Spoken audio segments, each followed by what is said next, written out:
주여 이 말씀 속에 깃든 초실절의 그 의미가 무엇인지, 부활의 그 의미가 무엇인지, 아버지 하나님 너무나 중요한 부활 교리를 오늘 우리가 가르침 받게 하여 주옵시고, 아버지 하나님 이 부활의 큰 의미를 깨달아서 우리의 신앙생활에 큰 이정표를 세우는 귀한 저녁 예배가 되게 하여 주옵소서. 주께서 함께 해주실 줄 믿사오며 예수님 이름으로 기도합니다. 아멘. 레위기서 23장 9절부터 14절까지를 통해서 초실절이라는 제목으로 말씀을 전하겠습니다. 9절부터 23장 9절부터 14절까지는 이스라엘 7대 절기 중에 세 번째 절기가 되는 초실절에 대하여 말씀하고 있습니다. 7대 명절인 바로 이 중에 7대 명절은 봄의 절기와 가을의 절기로 나눠지는데, 이 봄의 절기는 3개의 절기가 있으며, 그리고 50일 지난 오순절이 봄의 절기에 속하고 있습니다. 그 다음에 이제 가을 절기는 3개가 또 있죠. 나팔절, 그 다음에 속죄절, 그리고 장막절. 자, 이렇게 3개가 가을 절기로 있습니다. 자, 이 절기 때마다 우리의 신앙 생활이 단계가 이제 한 단계씩 밟아 올라간다는 것을 상징하고 있는데요. 바로 이 초실절은 예수님의 부활을 상징한 것 동시에 우리의 부활도 상징합니다. 그래서 무덤이 여러 가지 종류가 있듯이 부활도 그 무덤에서 부활하는 것입니다. 무덤에는 예를 들면 물질의 무덤이 있다면 물질의 어려움을 당하게 됩니다. 그래서 정말 그 물질의 궁핍함을 당하여서 갑갑하고 답답했던 마음의 시간을 갖게 되죠. 그러나 하나님께서 우리의 자아를 다 파쇄하고 난 뒤에는 이제 나의 뜻, 나의 의지, 나의 계뇌가 아니라 주님의 뜻, 주님의 의지, 주님의 계뇌를 높이 세우게 되면 그 무덤에서 열어주십니다. 하나님께서 그 무덤에서 열어주실 때는 확실히 달라집니다. 그래서 물질의 부활을 우리에게 주시는 것이죠. 풍성한 물질의 부활을 허락하시는 것입니다. 또한 여러 가지 부활이 있는데 사역의 부활도 있습니다. 사역의 갑갑함이 무덤에서 갑갑하여 있을 때에 주님께서 또 열어주시는 사역이 새롭게 열리게 되는 것입니다. 이렇게 사역의 부활, 사업의 부활, 가정의 부활, 자녀의 부활 이렇게 다 열리게 됩니다. 자녀도 얼마나 갑갑하게 하는지 모릅니다. 그 자녀의 그 갑갑했던 그 무덤이 이제 열리게 될 때는 주여 내 뜻대로 안 됩니다. 주여 내 뜻대로 마옵시고 주의 뜻대로 하옵소서 하고 주님께 다 맡겨버리고 나면 자녀의 무덤이 열리게 되는 것입니다. 그러면 자녀로 인해서 그 갑갑했던 마음이 활짝 열리게 되고 부활의 날의 아침을 맞게 되는 것입니다. 자, 이렇게 7단계로 나가게 되는데 이 7단계마다 우리의 마음속에서 튀어나오는 말이 있어요. 첫 번째, 유월절을 맞게 되면, 구원을 맞게 되면 우리 속에서는 주여라는 말이 나오게 되어 있습니다. 주여. 그 다음에 이 무덤에 들어가게 되면, 무교절을 맞게 되면 우리 마음에서는 나오는 말이 아멘입니다. 아멘. 아멘. 그렇습니다. 맞습니다. 이 아멘은 나의 뜻을 포기하는 것입니다. 주의 뜻을 받아들이는 것입니다. 나의 모든 것을 다 내려놓고 이제는 내 가치관이 없습니다. 나의 견해가 없어집니다. 나의 의지가 없어집니다. 나의 모든 것의 뜻을 다 내려놓습니다. 오직 주의 뜻만 받습니다. 이것이 바로 아멘입니다. 아멘. 주님의 뜻이 전해질 때마다 아멘으로 받아들이는 것입니다. 이게 바로 아멘이 무교절을 지난 사람의 특징이 아멘이 나오게 됩니다. 이제 부활을 지내게 되면 할렐루야가 나옵니다. 할렐루야. 하나님을 찬양합니다. 할렐루야. 부활의 날을 아침에 맞게 되면 우리의 입에서는 속에서는 할렐루야. 할렐루야. 뭘 해도 할렐루야. 주님을 찬양합니다. 할렐루야. 새롭게 사역이 열립니다. 할렐루야. 새롭게 사업이 열립니다. 할렐루야. 새로운 가정이 열립니다. 할렐루야. 새 자녀들이 열리기 시작합니다. 할렐루야. 답답했던 우리의 마음이 무덤을 뚫고 일어날 때 우리의 입에서는 튀어나오는 말이 있습니다. 할렐루야. 자, 그 다음에 이제 오순절을 맞게 됩니다. 오순절을 맞게 되면 성령께서 충만하게 임하시고 새로운 사역의 장이 열리게 됩니다. 성령이 임하여야 우리의 새 장이 열리게 되고 새 능력이 임하게 되는 것입니다. 우리가 사역을 새롭게 열어가는 것은 성령께서 하시는 것이죠. 그렇게 되면 우리가 직분을 받게 되는데 하늘의 직분을 받게 됩니다. 성령이 오셔야 우리의 진짜 직분을 받게 돼요. 이 세상에는 수많은 우리에게 주신 직분들이 있습니다. 직분 사역에는 엄청나게 종류가 많습니다. 그래서 하나님이 주셔야 됩니다. 사람들은 이 직분을, 자기의 직분을 찾지 못한 채 죽는 사람도 너무 많습니다. 이 직분을 가질 때 우리의 입에서 튀어나오는 말은 감사합니다. 감사합니다. 성령께서 임하셔야 직분을 수행할 수 있고, 성령께서 임하셔야 하늘의 은사를, 직원을 감당해낼 수가 있습니다. 성령께서 임하시지 않으면 이 직분을 감당해낼 수가 없는 것이죠. 그래서 감사합니다 라는 말이 튀어나오게 됩니다. 그 다음에 이제 오순절이 지나고 나면은 주의 재림을 맞이하는 나팔절을 맞게 됩니다. 이 나팔절은 5번째 절기로서 제5일째에 물고기와 그리고 새들을 창조하신 하나님이십니다. 그래서 우리가 그 물고기와 새들을 보면서 우리가 믿습니다. 이것은 주의 재림과 함께 우리 사역의 확대가 일어납니다. 확대. 성령께서 주셨던 그 사역이 이제 제5일째 들어가게 되면서 나팔절을 맞게 되면서 주의 재림을 맞는 것도 믿습니다만은 또한 사역의 확대, 복제가 일어나면서 우리도 믿습니다라는 소리가 나오게 되는 것입니다. 그래서 제5일째를 지나게 되면 믿습니다. 주님 재림도 믿습니다. 주님 재림을 믿어야 되는 것이죠. 믿습니다라는 말이 나오게 됩니다. 그 다음에 이제 6일째 들어가게 되면 속죄절을 맞게 됩니다. 속죄절을 맞게 되면은 성결을 해지고 거룩해집니다. 그때 되면은 6일째는 또 각종 동물을 만드시고 사람을 만드신 하나님이십니다. 그때 하나님께서는 우리에게 말씀하시기를 다스리고 정복하라 이런 말씀을 하셨습니다. 다스립니다. 어떻게 다스립니까? 예수 이름으로 다스리는 것이죠. 그래서 6일째 되면 속죄절을 맞게 되는 우리 입에서는 예수 이름으로 라는 말이 나옵니다. 예수 이름으로, 즉 예수님의 권세로, 예수님의 권능으로 우리가 다스리게 되는 것입니다. 우리에게 철저한 권세를 주시는 하나님을 찬양합니다. 예수 이름으로 우리는 다스려 나가게 되는 것입니다. 그리고 마지막으로 7번째 천년 왕국을 장막절을 맞게 됩니다. 영원 무궁한 천국과 연결되고 있죠. 이때는 우리에게 마음의 평안이 돌아오게 됩니다. 이때는 하나님께 영광이라는 말이 입에서 나오게 됩니다. 하나님께 영광. 그래서 이게 주여 아멘 할렐루야 감사합니다 믿습니다 예수 이름으로 하나님께 영광 이런 말들이 7단계를 지나면서 우리 입에서는 튀어나오게 되어 있는 것입니다. 자, 아침에 우리는 무덤을 보았습니다. 예수님의 무덤과 동시에 우리의 무덤, 무교절을 보았는데, 자, 우리 잠시 에스겔서 37장을 펴보도록 하겠습니다. 에스겔서 37장. 여기에 진짜 무덤이 보이죠? 에스겔서 37장 보겠습니다.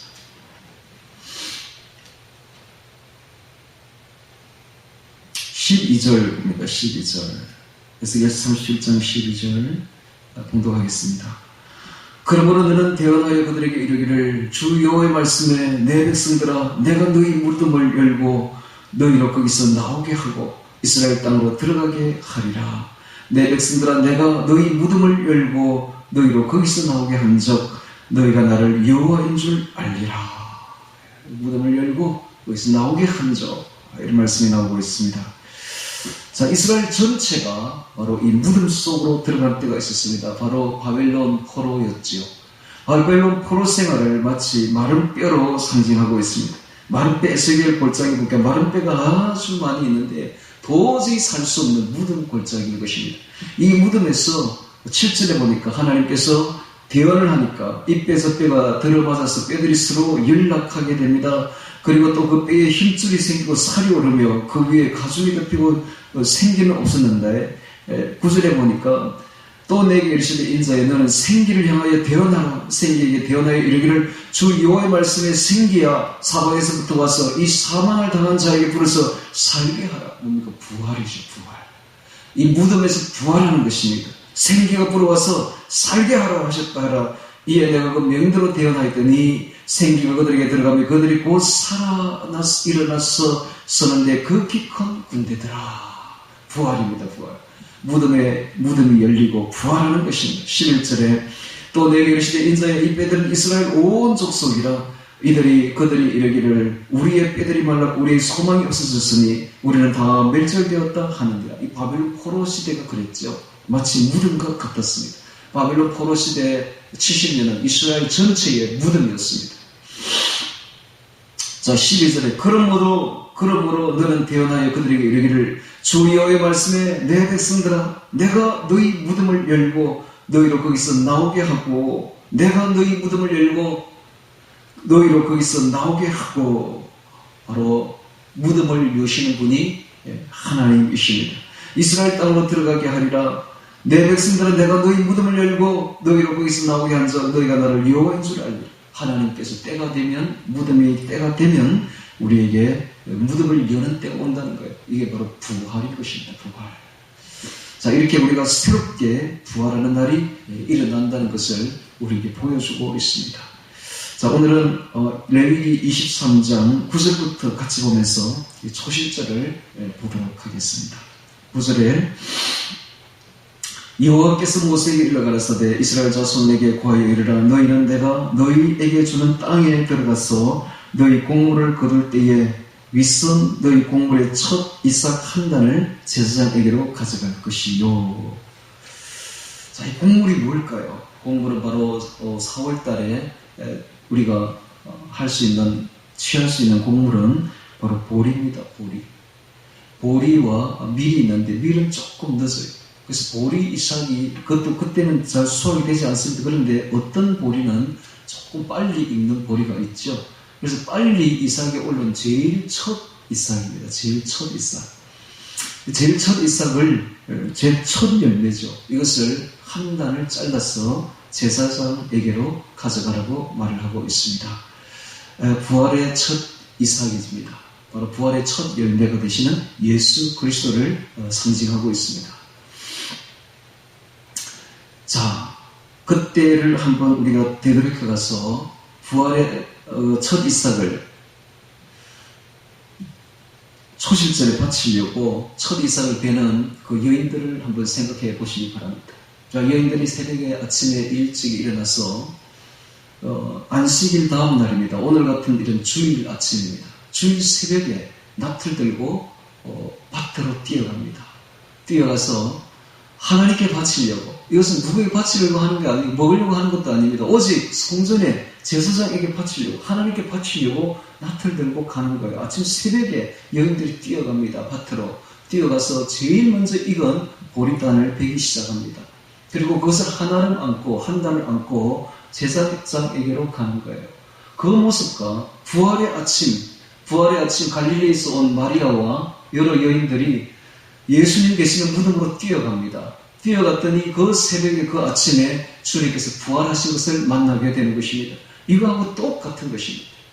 마치 부활의 첫 열매, 첫 이삭을 그대로 보여주고 있습니다. 그래서 고린도전서 15장 20절에 자, 우리 고린도전서를 잠시 찾겠습니다. 갈피를 끼우고 고린도전서 15장입니다. 고린도전서 15장과 15장 20절 보겠습니다. 15장과 지금 초실절은 지금 연결되고 있으므로 계속 대조해가면서 서로 봐야 됩니다. 그래서 이 초실절을 설명하는 것이 바로 고린도전서 15장이죠. 15장 20절. 그러나 이제 그리스도께서 죽은 자 가운데서 다시 살아 잠자는 자들의 첫 열매가 되셨도다. 되어 있습니다. 첫 열매가 되셨도다. 그러므로 이제 예수 그리스도께서 죽은 자 가운데서 다시 살아 잠자는 자들의 첫 열매가 되시도다. 이 첫 열매가 나오는데 이게 바로 보리단 한 단을 초실절을 의미하고 있습니다. 근데 이 첫 열매의 그 원어에 이렇게 보면은 더라는 정관사가 붙어 있습니다. 그 첫 열매라는 것이죠. 또 바로 예수님을 뜻하고 있습니다. 그 첫 열매. The first fruit으로 되어 있습니다. 그 첫 열매. 자, 예수님께서는 바로 첫 열매가 되십니다. 죽음에서 이기고 부활하신 예수님은 모든 인류의 부활의 첫 열매가 되는 것입니다. 다시 고린도전서 15장 또 보도록 하겠습니다. 15장 23절을 보겠습니다. 23절. 그러나 각각 자기 차례대로 되리니 먼저는 첫 열매인 그리스도요, 다음에는 그리스도 강림하실 때 그에게 붙은 자요 되어 있습니다. 자, 첫 열매인 그리스도요, 그 다음에 부활할 사람들은 예수님이 재림하실 때에, 강림하실 때에 그에게 붙은 자들이 부활한다. 이런 것입니다. 즉, 그에게 붙은 자들, 그에게 속한 자들입니다. 자, 우리가 주 예수 그리스도에게 속하고 붙어 있다면 우리가 부활하는 것입니다. 이것이 바로 우리가 부활하는 이유입니다. 왜냐하면 예수님에게 붙어 있기 때문에 부활하는 것입니다. 우리는 죽음 건너편에 찬란한 부활의 아침이 우리를 기다리고 있음을 알아야 됩니다. 이것이 바로 우리 그리스도인들이 갖고 있는 죽음에 대한 궁극적이고 본질적인 소망입니다. 죽음 너머에 부활의 아침이 우리를 기다리고 있다는 것을 우리는 알기 때문에 우리는 소망을 가질 수가 있습니다. 왜냐하면 우리가 예수님에게 속하고 예수님에게 붙어 있기 때문에 그렇습니다. 자, 부활이 가능함을 예수님께서는 종종 살아계실 때 보여주셨는데, 그 첫 번째가 어린 아이를 부활시키고, 두 번째는 청년을 부활시키고, 세 번째는 장년을 부활시켰는데, 이 어린 아이는 야이로의 딸 부활시켰죠. 야이로의 죽은 딸에게 가서 예수님은 달리타 쿰, 죽은 소녀여 일어나라, 잠자는 자여 일어나라 했더니 소녀가 눈을 뜨고 일어났습니다. 청년을 부활시킬 때는 나인성의 과부의 아들을 부활시켰습니다. 나인성의 과부의 아들이 관에 들어가서 죽어서 가고 있을 때에 예수님께서 관에 손을 대시며 일어나라 하니까 일어난 것입니다. 세 번째는 장년을 부활시켰는데 바로 나사로입니다. 죽은 나사로가 장사한 지 사흘이나 나흘이나 지나가지고 썩은 냄새가 나고 있습니다. 그때에 나흘째에 예수님께서 무덤 바깥에서 소리칩니다. 나사로야 일어나 나오너라 했더니 수족을 배에 동인 채로 일어나 나왔지 않습니까? 자, 이렇게 부활이 가능함을, 예수님께 붙어 있는 사람이 부활이 가능함을 주님께서는 명백하게 보여주셨는데, 자, 그들은 부활이 해도 부분적인 부활이었습니다. 완벽한 부활은 아니었습니다. 그들이 다시 살아났지만 또다시 죽을 수밖에 없었던 것이죠. 그러나 예수님에게 이런 부활의 능력이 가능함을 우리에게 보여주셨던 것입니다. 그래서 데살로니가전서 4장 13절에는 예수님 안에서 자는 자들도 하나님이 그와 함께 데리고 오시리라 라고 말씀하셨습니다. 소망 없는 자들과 같이 슬퍼하지 않게 하려 함이라. 예수 그리스도께서 죽으셨다가 다시 살아나심을 믿을진데 이와 같이 예수 안에서 자는 자들도 하나님이 그와 함께 데리고 오시리라 그랬습니다. 자, 예수님께서 앞으로 재림하실 때에 그의 영혼들을, 죽은 영혼들을 다 데리고 오시는 것입니다. 그리고 이 땅에 오셔서 그 육신을 부활시켜서 부활체로 만들어 주시는 것입니다. 그래서 부활의 소망을 우리 주 예수님께서 주시는데요. 자, 이것을 잘 알아야 됩니다. 잘 알아야 되는데 다시 고린도전서 보겠습니다. 15장 보겠습니다. 15장 40절 봅니다. 40절. 자, 40절에 보니까 부활을 하는데 하늘에 속한 형체도 있고 땅에 속한 형체도 있으나 하늘에 속한 자의 영광이 따로 있고 땅에 속한 자의 영광이 따로 있으니 해의 영광도 다르며 달의 영광도 다르며 별의 영광도 다른데 별과 별의 영광이 다르도다. 죽은 자의 부활도 이와 같으니 썩은 것으로 신고 썩지 아니할 것으로 다시 살며 욕된 것으로 신고 영광스러운 것으로 다시 살며 약한 것으로 신고 강한 것으로 다시 살며 육의 몸으로 신고 신령한 몸으로 다시 사느니 육의 몸이 있은 자 또 신령한 몸이 있느니라. 이런 말을 하고 있습니다. 자, 우리가 알아야 될 것은 교회에서 이 부활 교리를 정확하게 가르쳐주지 않기 때문에 그리스도인들이 어떤 생각을 가지고 있느냐 하면 죽으면 천국 간다더라 라고만 알고 있는 거예요. 그렇지 않습니다. 여러분, 죽으면 천국은 가지. 천국 가는데 문제는 부활한다는 거예요. 부활. 천국 간 영혼들이 예수님이 재림하실 때 다 데리고 옵니다. 데리고 와서 부활시키는데 부활할 때에 다 다르다는 것입니다. 모습이. 해의 영광이 있고 어떤 사람은 달의 영광도 있으며 별의 영광이 있는데 별과 별의 영광이 다 다르다는 거예요. 형체가 다 다르다는 거예요. 여기 보십시오. 15절 40절에 다시 봅니다. 하늘에 속한 형체도 있고 땅에 속한 형체도 있으나 이런 말이 있습니다.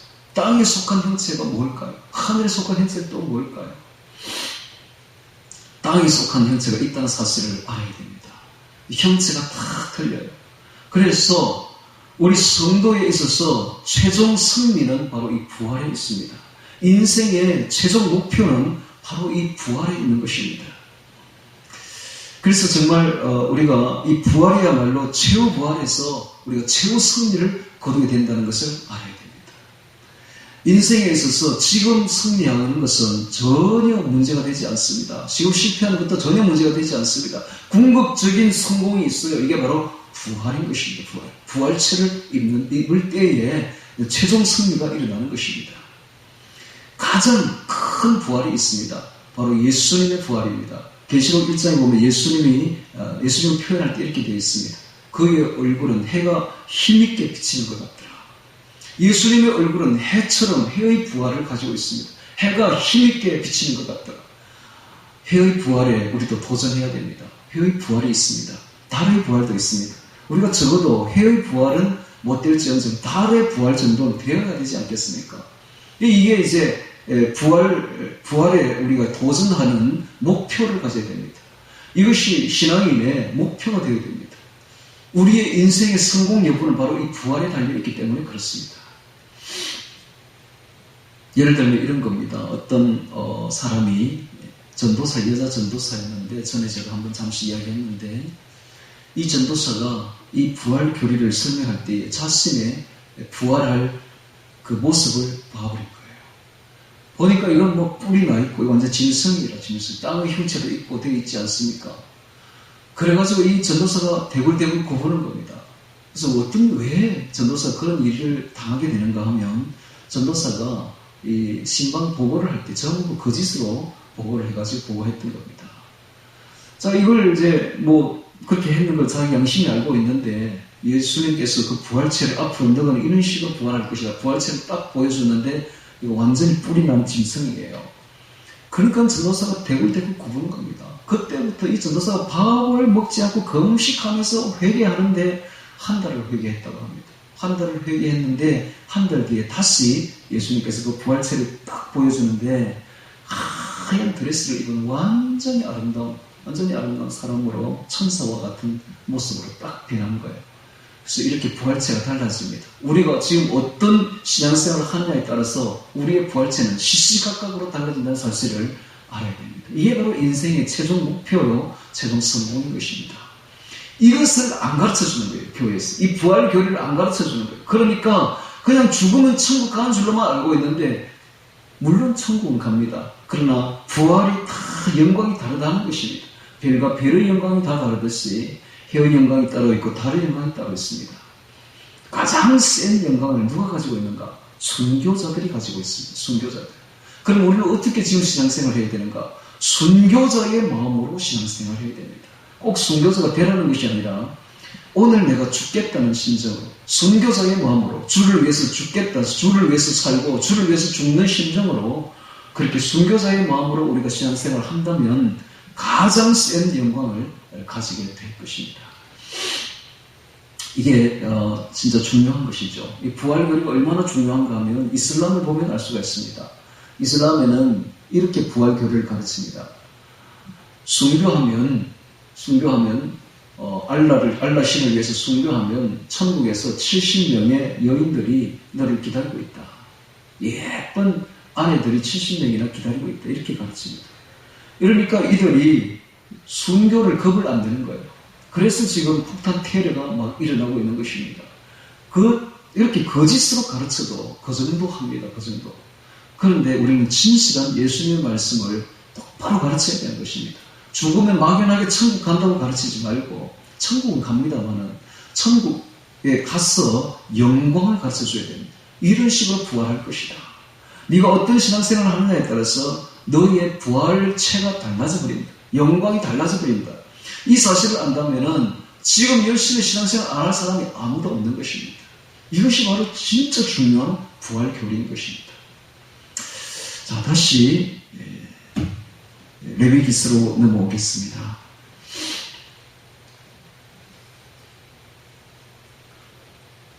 자, 10절에 곡물의 철이삭 한 단을 제사장에게로 가져갈 11절 제사장은 너희를 위하여 그 단을 여호와 앞에 연락되도록 흔들되 안식일 이튿날에 흔들 것이며 안식일 이튿날이 바로 오늘날 같은 주일이죠.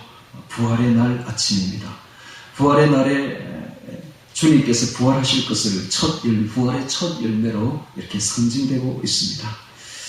자, 이 부활의 첫 열매가 나오는데 우리가 하나님께 드려야 될 것이 바로 첫째 것입니다. 첫째 것은 언제나 소중한 것입니다. 가장 소중한 것을 상징할 때에 첫째 것이라고 말을 하죠. 그래서 하나님께서는 애굽에 장자를 친 것입니다. 그래서 애굽의 사람들에게 가장 소중한 것을 친 거예요. 그 다음에 이스라엘에게는 그 장자를 칠 것인데 살려주신 것입니다. 즉 하나님께서는 가장 소중한 것을 살려주신 것. 이게 바로 구원이죠. 구원.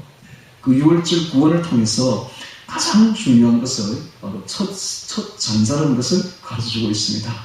아벨도 하나님께 제사를 드릴 때 양의 첫 새끼를 드렸다고 되어 있습니다. 그래서 이 잠언서의 3장 9절에 보면 내 재물과 내 소산물의 처음 익은 열매로 여호와를 공경하라. 그리하면 내 창고가 가득히 차고 내 젖틀에 새 포도즙이 넘치리라 그랬습니다. 오늘 우리가 첫 것을 하나님께 드려야 됩니다. 11조도 마찬가지입니다. 11조는 첫 것을 제일 처음 재물을 하나님께 바치는 것이죠. 시간도 마찬가지입니다. 우리의 첫 시간을 하나님께 바쳐야 됩니다. 주일도 이런 개념입니다. 일주일의 첫날을 하나님께 바치는 것입니다. 첫 것이 이렇게 소중한 것입니다. 우리의 가장 소중한 것을 하나님께 바치는 것입니다. 우리의 재능도 제일 좋은 것으로 하나님께 바치는 것입니다. 그런데 가장 하나님께 바칠 헌물이 있어요. 바로 내 이웃의 소중한 영혼들입니다. 이 영혼들을 하나님께 제물로 바쳐야 되는 것입니다. 로마서 15장 18절에 말씀하시기를 하나님 복음의 제사장 직무를 하게 하사 이방인을 제물로 드리는 그것이 성령 안에서 거룩게 되어 받으심직하게 하려 하십니다. 바울이 이렇게 말하고 있습니다. 자기가 이방인의 제사장이 되어서 제사장 직무를 하게 하는데 바로 그 이방인을 제물로, 그 영혼을 제물로 하나님 앞에 성령 안에서 거룩게 되어 바치는 것이 하나님 앞에 받음심직하게 되려 하시리라 그랬습니다. 그래서 세상에 그 무엇보다 그 누구보다 소중한 사람의 영혼을 주님 앞으로 인도해서 바치는 것, 이것이 가장 큰 헌물이 된다, 제물이 된다 하는 것을 가르쳐주고 있습니다. 다시 또 성경 레위기서 11절 보겠습니다. 12절 너희가 그 단을 흔드는 날에 1년 되고 흠없는 순양을 번제로 여호와께 드리고 그 소제로는 기름 섞은 고운 가루 에바 10분의 1을 여호와께 드려 화제로 삼아 향기로 냄새가 되게 하고 전제로는 포도주인 4분의 1을 쓸 것이며 이런 말을 하고 있습니다. 자, 이것은 바로 예수님의 희생을 뜻하고 있습니다.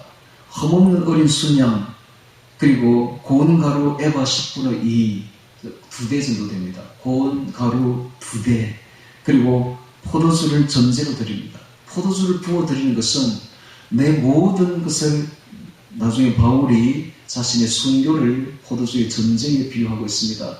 나의 순교를 이렇게 전쟁에 비유하듯이 이건 예수님의 희생을 뜻하고 있습니다. 그래서 이런 부활이 어떻게 생겨졌는가를 보여주고 있는데 부활은 바로 예수님의 십자가 희생으로 인해서 부활이 생겨진다는 것을 보여주고 있습니다. 마찬가지로 오늘 우리가 새롭게 부활하는 것은 오직 예수님의 십자가 희생에 근거한다는 것을 그대로 보여주고 있습니다. 14절에 너희는 너희 하나님께 예물을 가져오는 그날까지 떡이든지 볶은 고석이든지 생 이상이든지 먹지 말지니 이는 너희가 그 거하는 각지에서 대대로 지킬 영원한 규례니라. 초실절 규례가 영원한 규례라고 말씀함으로써 이것이 단순한 명절로 끝난 것이 아니라 신약시대까지 이어져서 성도의 7단계까지 이어질 것이며 또 예수님의 생애에 이어져서 예수님의 부활을 기념하게 될 것이다 라고 말씀하고 있습니다. 자, 오늘 우리는 초실절을 우리의 의미를 보았습니다. 부활절이죠. 부활입니다. 바로 이 초실절 부활교례에서 가장 중요한 것이 단순히 죽어서 천국 가는 것이 아니라 주님께서 재림하실 때 죽었던 영혼들을 다 데리고 와서 전부 다 부활시키는데 그 부활체의 영광이 다 다르다는 것입니다. 형체도 다 다르다는 것입니다. 이것이 인생의 성공입니다.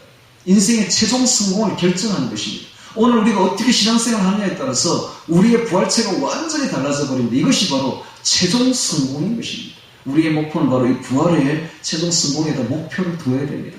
지금부터 우리의 신앙생활 자체가 전부 다 이 부활에 맞춰져야 됩니다. 최종 부활이 우리가 어떻게 될 것인가?